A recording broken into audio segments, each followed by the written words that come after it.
está en nuestros estudios el exministro de Justicia, Iván Lima. Fuera de micrófonos le decía a Iván Lima que siempre es una buena posibilidad hablar con él de análisis económico, político o jurídico. Eso es innegable. Y creo que el tema del ejercicio que hizo él del cargo de ministerio, sí, puede tener cuestionamientos y observaciones, bueno, que ese es otro tema. Y bueno, ministro fue un tiempo Iván Lima, abogado va a ser toda su vida. Esa es la gran diferencia, ¿no? O sea, gran diferencia. Iván, te voy a tutear porque nos conocemos, a veces la norma periodística dice no, tienes que ustear, pero en este caso un poco complicado. Un gusto, Iván. Es un honor siempre para mí, Pedro Saúl, estar en Herbol. Me siento muy a gusto en Herbol y creo que, lo decíamos en la introducción, se tiene que hablar con transparencia, con claridad, y eso no se puede hacer cuando eres ministro de Estado. Cuando eres ministro de Estado tienes que defender al presidente y a la gestión de gobierno. Entonces, el perfil de ministro claramente, lo dice el mismo relator de libertad de expresión, es la persona con menor libertad de expresión en la región. Porque los ministros no hacemos ni decimos lo que pensamos, sino lo que el presidente quiere comunicarle al país. Iván, a propósito de lo que dices hasta el final, ¿fue fácil defender al gobierno de Luis Arce en todos sus ámbitos o notaste que al final se hizo complicado? Mira, yo no creo que lo que está haciendo mi querida compañera Nadia Cruz sea correcto. Nosotros hemos sido parte de este gobierno y no podemos salir a atacar al presidente. Tenemos que tener, lo mismo que dije con respecto a Evo, mucha altura en lo que decimos sobre el presidente Luis Arce, porque fuimos parte de su equipo de confianza. Con Nadia estuvimos en gabinete, construyendo políticas públicas que el presidente nos ha apoyado. Y si discrepamos con él ahora, tenemos que tener mucho cuidado en el lenguaje. Yo creo que es el único límite que tenemos que tener los políticos, tener lealtad. El que no es leal no sirve para hacer política, y eso me está haciendo mucho ruido y quiero decirlo públicamente. Nadie de los que ha estado con el presidente Arce va a poder decir en ningún momento que el presidente Arce nos obligaba a hacer las cosas. Eduardo, que ya no es ministro, yo, que he estado a su lado en decisiones muy difíciles, y la misma Nadia, que ha sido una viceministra, que tranquilamente puede haber sido ministra, hemos sido parte de un gobierno, y nosotros, si no estuvimos de acuerdo con algo de ese gobierno, teníamos la obligación de denunciarlo. No es bueno salir a decir ahora, no estaba de acuerdo con esto, no estaba de acuerdo con lo otro. Cuando no estás de acuerdo con algo, te vas, como hicimos yo y Nadia. Sí, de simple. Pero no vamos a venir aquí a hacernos a los que no participamos de ese gobierno, y mucho menos vamos a salir a atacar al presidente. Aquí yo creo que cuando haya corrupción, y yo lamentablemente soy el ministro de Transparencia que más ministros de Estado llevaba a la cárcel, hay que denunciarla. Hay que ponerle nombre y apellido a la denuncia y decir que ese ministro es un corrupto. Yo lo he dicho públicamente. El presidente Arce ha tenido ministros corruptos y están en la cárcel esos ministros. Y los que no están en la cárcel, en algún momento van a tener que rendir cuentas a la justicia. Pero nosotros, como ex autoridades de Estado, tenemos que tener mucho cuidado con lo que decimos. Me has hecho una pregunta concreta, por eso he renunciado. Porque no estoy de acuerdo con que en el país no haya diálogo. Si ha habido una falencia en la gestión del presidente Arce y en la Asamblea Legislativa, es un problema de los 14 años del movimiento al socialismo, ver al político de la vereda del frente como enemigo. Yo creo que la política es el arte de hablar. El Parlamento tiene origen en hablar, no agarrarse a puñetes, no destruirse en los medios de comunicación, no gritar más fuerte. Hablar es el eje de la política, y estamos en la situación que estamos por no hablar, por no haber hablado con Luis Fernando Camacho y haberlo metido a la cárcel, por no haber hablado con Carlos Mesa y no haberse sentado con Carlos Mesa en los momentos que tenía que hablar el país. Cuando el ministro de Justicia es recriminado porque habla con la senadora Barrientos y lo riñen al ministro de Justicia en gabinete y la votan de jefe de bancada a la senadora Barrientos, algo está mal en la política. Si tú ves los 4 años de la gestión mía como ministro, he tratado de hablar con todos, pero los que hablaban con el ministro de Justicia terminaban escrachados públicamente en sus partidos, y yo no era el mejor visto dentro del mío. Por eso creo que hay que tener una nueva política ahora. Con los medios de comunicación, yo recuerdo que muchos periodistas como tú me decían, pero no vienen los ministros a hablar, no vienen las autoridades, ¿cómo quieren que el pueblo los apoye si no vienen a explicar? Y entre políticos no se hablaba, porque era un dogma del gobierno, que no se habla, que no se dialoga, que no te pueden sacar una foto hablando con Carlos Mesa, con Luis Fernando Camacho, que no puedes hablar con eso. Y el ministro de Justicia tiene que hablar, y el ministro de Justicia, cuando yo fui ministro, hablé con todos siempre, con la debida reserva, porque no se veía bien en este periodo del país que ha construido Evo Morales. Por suerte, el 17 de agosto cerramos un ciclo. Le ponemos punto final y jubilamos a un grupo de políticos que ya no va a estar el 2030. Y abre la puerta a un grupo de políticos que tiene que hablar. Yo estoy muy contento con la candidatura de Eduardo del Castillo, pero más contento con la candidatura de Bacopa. Que una mujer boliviana tenga posibilidades de ser presidente de este país, una mujer alteña, es algo que muestra y marca el cambio en el país. Hay candidatos que no representan más que a determinadas élites, pero hay candidatos que representan un nuevo país que se ha construido en estos años, y ninguno de estos candidatos debería rehuir al debate. Yo creo que si algo le ha hecho mal a la política boliviana es no hablar y no debatir de cara al pueblo. Ahora, esta campaña, y creo que Dun lo ha dicho, creo que Samuel lo ha dicho, creo que Tuto lo ha dicho, creo que tenemos uno de los mejores argumentadores en Jorge Richter, va a tener un debate importante que le va a aclarar al país. Porque en un debate, en una hora, en media hora, está el núcleo, la esencia de los partidos políticos, y el pueblo tiene que entenderlo, porque al político que hable en difícil y no se lo entienda no va a tener votos. Aquí es una época nueva, y este fin de ciclo debería estar marcado por la libertad de expresión, por el debate y por dejarnos de trampitas, dejarnos de triquiñuelas, dejarnos de cosas que creo que era el motivo de la invitación, le causan molestia a la gente. No es bueno entrar al palacio, no es bueno ganar un juicio, no es bueno en la vida entrar con trampas. Se gana en cancha, no se gana en mesa. Los que ganan en mesa terminan mal. No son campeones los que ganan en mesa. Los que ganan en mesa no los votan, no los aplauden, y creo que es momento que la política boliviana deje de ganar en mesa. Eso no debe pasar, no podemos seguir con eso. Iván, bueno, siempre planteas cosas bien interesantes, ¿no?, para subrayarlas. Y es inevitable preguntarte. En el tema de Camacho, debimos dialogar y no encarcelarlo. ¿No fue la mejor decisión encarcelarlo? Mira, esto es para la historia y hay algunas cosas que se van a ver. Yo, como ministro de Justicia, no inicié ninguno de los juicios contra Camacho. Sí, debo decirlo, lo has dicho tú, yo creo que sí, Yanine Áñez tenía que ser procesada por lo que hizo, y yo fui el que estuve dirigiendo el tema. Ella tiene 10 años de condena por el Tribunal Supremo de Justicia, está ejecutoriado. Tiene otros casos que están en curso, con los cuales puedo tener criterios diferentes contigo, pero hay un caso que me encargué de que salga y esté ejecutoriado, el que tiene 10 años de privación de libertad por haber se autoproclamado y haber cometido un delito contra la Constitución. Ese es un tema que no voy a entrar en detalle porque me estás preguntando otra cosa. Sí. Me estás preguntando el tema de Camacho. En cuanto a Camacho, él tiene más de 8 procesos y lo han acusado hasta de violación. Lo han acusado de tráfico de armas o de uso ilegítimo de armas por usar armas de paintball.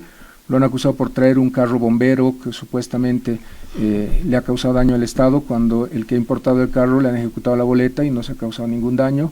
Lo han acusado porque se ha publicado una ley durante unos segundos en la página de la Gaceta. Son casos que no le veo sentido, y lo he dicho siempre, y se lo he dicho al presidente, y lo he dicho públicamente, no me hacen sentido. Y hay un caso, el más grave que tiene él, de terrorismo. Y ahí yo he sido un firme defensor de que ese delito es inconstitucional. Y lo hemos hecho junto a Adriana Salvatierra en el gobierno de Yanine Áñez. Le hemos llevado el caso al Tribunal Constitucional, hemos logrado que la sedición se declare inconstitucional. Yo era el abogado que llevé el caso con mis ex compañeros del levismo en ese momento, y el tribunal nos dijo que no iba a atender el tema de terrorismo, porque se agarraron de un formalismo. Luego, como ministro, pedí que se cambie el delito de terrorismo. 2 veces llevé leyes a la Asamblea para cambiar ese delito. Ahora lo están enjuiciando a Camacho por terrorismo, pero también a Cucho y a Humberto los enjuiciaban por terrorismo, y ese tipo penal hace que la protesta social sea delito. Y en un Estado, la protesta social, la libertad de expresión, no puede ser delito.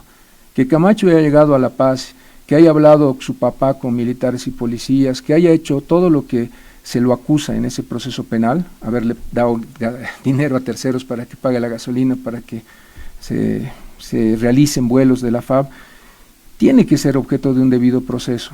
Hay debido proceso cuando traes a las personas a La Paz. No tienes que juzgarlo en su distrito. En el caso de Camacho, el juicio está llevándose a La Paz, uno de los casos, y el otro, el del censo, se lo ha traído de Santa Cruz a La Paz. Iván, antes de la pausa te decía, porque tú señalaste algo que, bueno, da para reflexionar y analizar mucho. Tú dijiste, con Camacho se debió dialogar y no encarcelarlo. Yo te preguntaba antes de la pausa si este tema Camacho y lo que se iba a hacer con él, aprenderlo, procesarlo, en algún momento se discutió en equipo, en gabinete, y si tú dijiste, yo no estoy de acuerdo con eso, yo voy en otra línea, y si te hicieron caso o no. Mira, el tema de Camacho, en los casos, te he hecho una introducción de los muchos casos que tiene, casos totalmente irrelevantes, que no creo que valga la pena discutir. Son dos casos fuertes que tiene: el terrorismo, que está acá, los dos están en La Paz. Uno tiene que ver con las protestas del 2019 contra Evo Morales, y el rol de Camacho cuando lleva la Biblia a Palacio, que está en juicio. Creo que no es apropiado discutir si hay o no elementos, pero ese tema ha quedado congelado porque el Tribunal Constitucional tiene que decirle al país si el delito de terrorismo es o no constitucional. Ese es un tema, como muchos, que está en el Tribunal Constitucional. El juicio está paralizado hasta que el tribunal se pronuncie sobre ese delito, y es un tema muy grave. El otro caso, el del censo, está también en el Tribunal Constitucional porque está en discusión el decreto que permite traer ciudadanos del resto del país a La Paz. También ha quedado suspendido con ese problema constitucional. En los dos casos relevantes para Camacho, el tribunal tiene que hablar.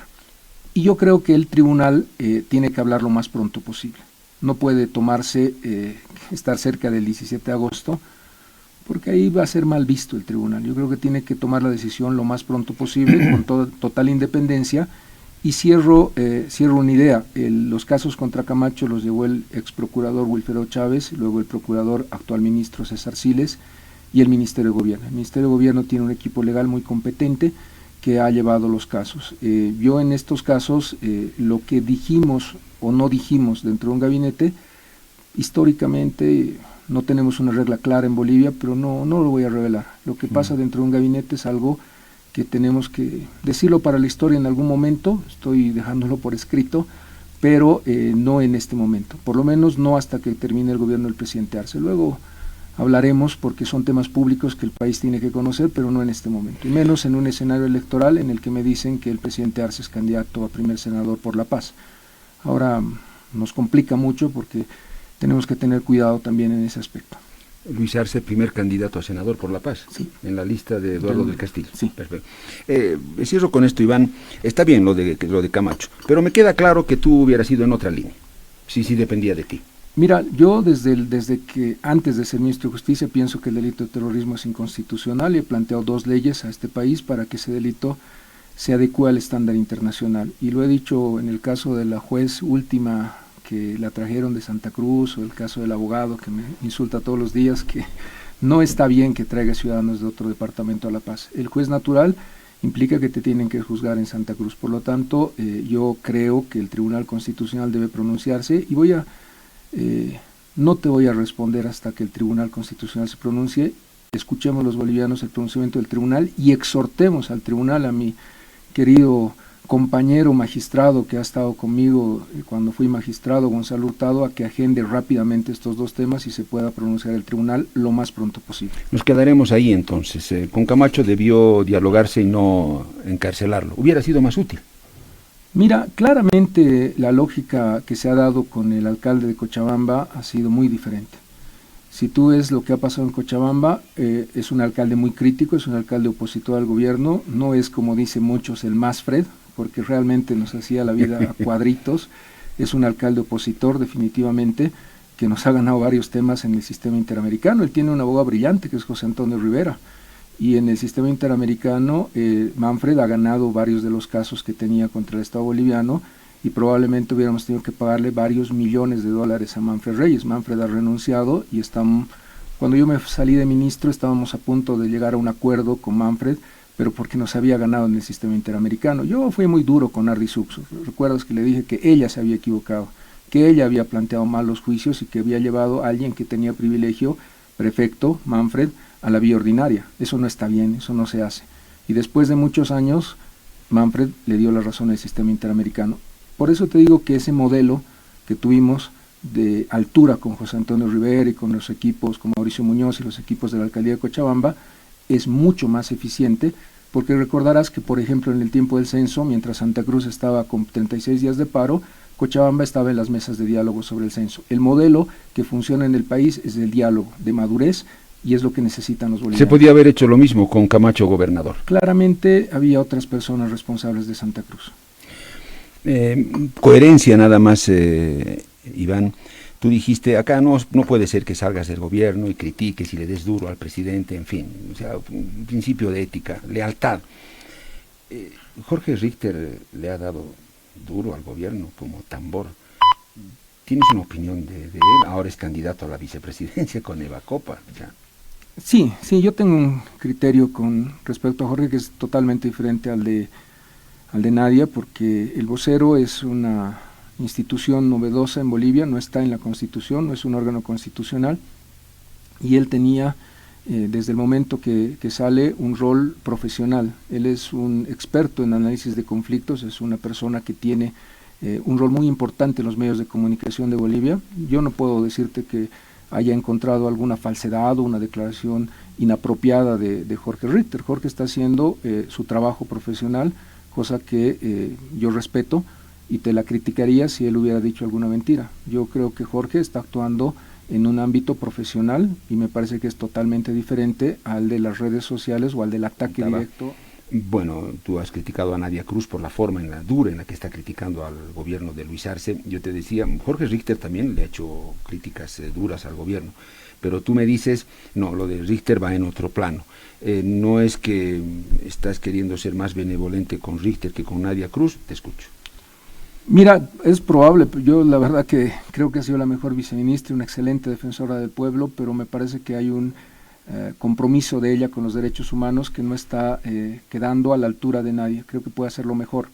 Es una crítica constructiva que le hago porque me parece que puede hacerlo mucho mejor. Nadia es brillante y definitivamente lo que está haciendo en los últimos hechos que se han dado en el país es dejarse llevar por el activismo. Creo que tiene que buscar más su beta jurídica porque es brillante. Ella es una persona que va a hacer mucho y le va a dejar mucho a este país. Ojalá que pronto la tengamos nuevamente en función pública y en los puestos más altos, porque además es una persona honesta y es necesaria para la vida política del país, y creo que tenemos que tener el valor que tiene ella para denunciar, que no es menor. Enfrentarse con el ministro de Gobierno no es menor, pero tenemos que tener equilibrio y tenemos que tener altura en cada palabra que decimos. Lo he dicho yo, me he equivocado, no debía haber sido tan duro y tan agresivo en muchos momentos. Ojalá que le sirva a Nadia este consejo de un amigo, que es lo que yo soy de ella. Lo de Jorge es un tema que respeto porque habla con la verdad. Si hubiera afirmaciones de Jorge que fueran mentirosas, no digo que nadie ha mentido, digo que exceden el lenguaje, puede ser más jurídica. Jorge no es abogado, Jorge hace análisis y está actuando correctamente. No he encontrado en sus declaraciones algo que sea una mentira o que sea una falsedad, por eso te digo que creo que su retórica es muy dura, pero lo es duro con todos, no solamente con el gobierno. Cuando critica al gobierno dice cosas que sí, que probablemente son errores del gobierno y no hay por qué alarmarse, dices tú, o sea, no está mintiendo. No está mintiendo, yo no he encontrado una mentira, y si dijera alguna mentira yo te lo cuestionaría inmediatamente, porque yo voy a defender la gestión del presidente Arce hasta el 26 de septiembre del año pasado. Todo lo que ha pasado hasta el 26 de septiembre es mi responsabilidad y la voy a asumir junto a mis compañeros ministros y al presidente Arce siempre. Eso nunca lo vas a ver de mi lado de decir, no, y ahora ya no soy ministro y les voy a dar con todo. Hasta el 26 de septiembre soy responsable de todo y desde esa fecha he marcado mi diferencia con el gobierno del presidente Arce por el ataque a la protesta social. No estoy de acuerdo con el cartelito de prendido, no estoy de acuerdo tampoco con entregar gente en frontera y con violar la Constitución y el debido proceso. Eso lo voy a criticar y lo critiqué de ministro. Triquiñuelas, Iván, tú dijiste estos recursitos, yo utilicé ese término para tratar de frenar una elección judicial, ahora una elección general, no sé, observando a un partido, al otro, aparece una persona, o sea, ¿de qué estamos hablando? Mira, yo estoy hablando del paso previo, no voy a entrar voy a entrar a los dos puntos, pero sabes, la regla política en Bolivia es que tu representación es a través del partido político. Yo me refiero a triquiñuelas cuando no haces el camino que ha hecho Eva Copa. Eva Copa le pide autorización al Tribunal Electoral, se va a las calles del país y reúne 170,000 firmas más o menos, un poco más de firmas en todo el país, en todos los departamentos. Eso es lo que dice la Constitución. Organiza tu partido político. ¿Sabes qué es triquiñuela? Es buscar a un partido, a un taxipartido que tiene un caudillo y comprarte la sigla. Eso es triquiñuela. Cuando quieres hacer política, te remangas y vas a buscar la firma de los bolivianos y tienes el partido político. Eso no te va a traer ningún amparo ni te va a traer conflictos. Eso es hacer política. Pero, ojo, hay un pequeño paréntesis, Iván. No quiero que, ojalá que no sea el tema de fondo. En las listas de Eva Copa se encontró gente inscrita y que dijo, oigan, ¿quién me ha puesto en ese partido? O sea, yo nunca he dado mi autorización. Y eso hay que revisarlo y hay que darle tranquilidad al pueblo boliviano. Ahora, y se ha dado mucho, antes solo tenías que firmar, lo cual era una barbaridad porque resulta que Duna estaba en el movimiento al socialismo y muchos otros. El ministro de Economía estaba en otro partido, había gente que le habían hecho la firma, que no había control. Ahora, cuando Morena inicia y cuando Nueva Generación de Uriona inicia la recolección de firmas, hay biométrico. No es posible lo que están denunciando. Has tenido que poner tu dedo. ¿Por qué pusiste tu dedo? Muchos nos dicen, porque me han ofrecido un curso, porque me han ofrecido una tarjeta de teléfono, pero te dijeron que ibas a hacer para un partido político cuando ponías el dedito y firmabas. Pero que te digan. Tendrían que haberte dicho. Pero claro, yo entiendo que esa logística y esa denuncia, que será en algunos casos que están siendo denunciados, no los estoy cuestionando, tienen que tener un pronunciamiento del órgano electoral. Lo que te quiero decir es que una forma de hacer política es hacer tu partido y otra forma es conseguirte el partido. Hay un derecho de los militantes que está por encima de los invitados. Una persona que está 30 años en un partido, que está 10 años o que está en el partido, tiene pues más derecho que un ciudadano que es de otro partido, que además te pega todo el tiempo y que ahora va a ser el presidente. A eso me refiero. Si tú tienes un partido político con una ideología, imaginarás que ese partido político y sus militantes, sus más de 100,000 militantes, no estarán pues contentos de que alguien de la otra vereda, con otra visión ideológica, termine siendo candidato a presidente, y ellos no hubieran tenido derecho a participar para ser diputado, para ser senador o para ser presidente. A esa triquiñuela me refiero. No te puedes comprar partidos. Cuando te compras partidos ocurre lo que está pasando, y en el caso del movimiento Tercer Sistema es lo que la denunciante, que es la esposa de Patsy, alega. Ella dice, a ver un momentito, yo he sido fundadora, yo tengo derecho a que me escuche. Han hecho congresos sin mi participación, me han expulsado sin darme un debido proceso, y ahora resulta que de paso ni yo ni la militancia que me sigue va a ser parte de las listas. Se la están vendiendo, se la están entregando, se la están regalando, se la están dando a una persona que no era parte de nuestro instrumento político. Eso no está bien. Y ella reclama, lo dijo públicamente con su abogado, y la última etapa, el amparo constitucional, hace que se impida la inscripción del movimiento Tercer Sistema. Pero, esto no es un caso contra Andrónico, es una pelea al interior del Tercer Sistema. Pero los taxipartidos, Iván, le están haciendo daño a la democracia. O sea, a ver, serenamente, como porque dirán, no, pero tengo derecho, es mi partido, estoy en lo correcto, tengo todo legal, yo puedo ofrecerle. O sea, esto de traficar, te ofrezco mi partido y vaya a saber a cambio de qué. O sea, ¿le hace bien a la democracia? ¿Está correcto, Iván? ¿O hay que normar eso y de una vez? Está normado. La ley de organizaciones políticas tiene principios y tiene declaraciones. Lo que están pretendiendo hacer los que se han ido a inscribir un partido y son invitados, está contrario a la Constitución, a la ley de organizaciones políticas y a la jurisprudencia de la Corte Interamericana. ¿Qué están violando? ¿Qué parte de la ley? Hay un principio que es fundamental en un partido político, la democracia interna. Y ha habido un problema. Hemos quitado las primarias. Las primarias en nuestro modelo de organización política deberían definir quién va de candidato a concejal, a diputado, a presidente, a senador. Ese partido. De ese partido. Claro. Por eso tiene que haber primarias. Bueno. Y resulta que hace unos meses atrás la clase política, muy ufana en la Plaza Baroa, eliminó las primarias. Sin mucho análisis. Les tomaron el pelo. Estaba Evo ahí, firmaron todos y eliminaron las primarias. Pero no han eliminado la democracia interna. Un principio fundamental en la política boliviana a partir de esa ley es que tú no le mandas a un invitado una notita y aparece el presidente. El núcleo de la ley de organizaciones políticas no solamente es la democracia interna, sino la paridad. Esta señora está protegida sobre los demás militantes porque es mujer y porque tiene una ley de acoso y violencia política contra la mujer que la protege. Por lo tanto, hay muchos elementos que hacen que el caso... O sea, está en una vía correcta. Porque el otro señor, el del Beni, porque ya te tienes que ir, bueno, parece un loco al que alguien lo está usando porque dicen que se ha bajado al Evo, ahora quiere bajarse al Andrónico, pero él dice, Yo no estoy descubriendo la pólvora. Revisen, el Tribunal Electoral no ha fiscalizado bien los recursos que le han dado a ese partido. No ha hecho la fiscalización. ¿Dónde está la fiscalización? No hay. No han renovado sus directivas, no han hecho congreso. No. Díganles al Tribunal Electoral, ellos que responden. Yo solo estoy sacando a la luz lo que cualquiera podía haber hecho, ¿correcto? Correctamente, y tienes un elemento ahí, había sido candidato de Samuel Doria Medina. Ahora lo han sacado. Entonces, sí. Tienes ahí un problema que hace ruido, pero yo creo que el tema del Beni también habla de derechos políticos que tenemos que tener claros los bolivianos. Los derechos políticos no son a tu conveniencia, son para todos los partidos. Y aquí hay un elemento muy importante, el financiamiento de los partidos políticos. En Latinoamérica, el narcotráfico financia a los partidos políticos. La corrupción hace que los partidos políticos tengan muchos recursos. ¿Estás seguro de eso? ¿El narcotráfico financia a los partidos? En Latinoamérica. Hay estudios que lo está... ¿Al MAS lo ha financiado? No creo. Por lo menos no hay ninguna prueba. Si lo hubiera, yo lo hubiera denunciado como ministro de Justicia y Transparencia. Yo te estoy planteando la realidad en Latinoamérica y los estudios que tenemos. Por eso se ha hecho esta ley de organizaciones políticas, que es parte de un eje de transformaciones de la realidad latinoamericana, que es compleja. Yo lo que te quiero decir es que un partido político no puede recibir plata de lo ilegal. Y las leyes como esta te limitan que tengas una cuenta única, que el banco reciba con control de la ASFI, de la UIF, todo centavo que entra. Si el señor Claure quiere mandar plata, va a tener problemas. Si el señor Samuel Doria Medina quiere poner plata, va a tener problemas. Ahora todos los partidos tienen una cuenta única y tendrán que hacer sus militantes kermeses, poner platita, pero hay límites y hay reglas. Y lo que están diciendo en este caso es que no ha habido ese control.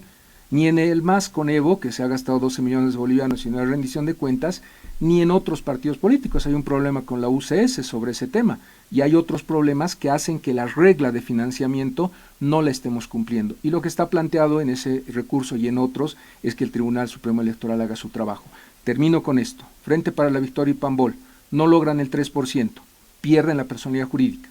Aquí la única discusión es por qué el tribunal no lo hizo el 2020 cuando terminó la elección, por qué se toman 5 años. Porque dicen que había una ley, que les ha dado un puente hasta que actualicen su... Lo que fuera, pero la justicia que tarda no es justicia.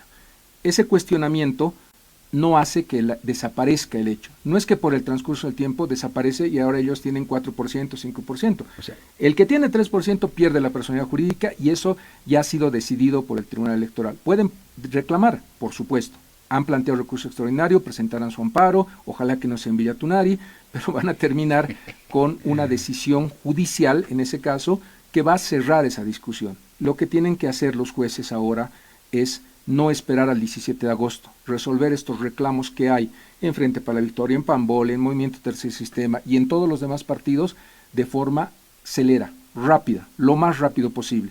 Tribunal Electoral, Tribunal Constitucional, salas constitucionales. Y en esto lo voy a decir siempre, Romer Saucedo tiene que dejar de hacer intromisión a los jueces bolivianos.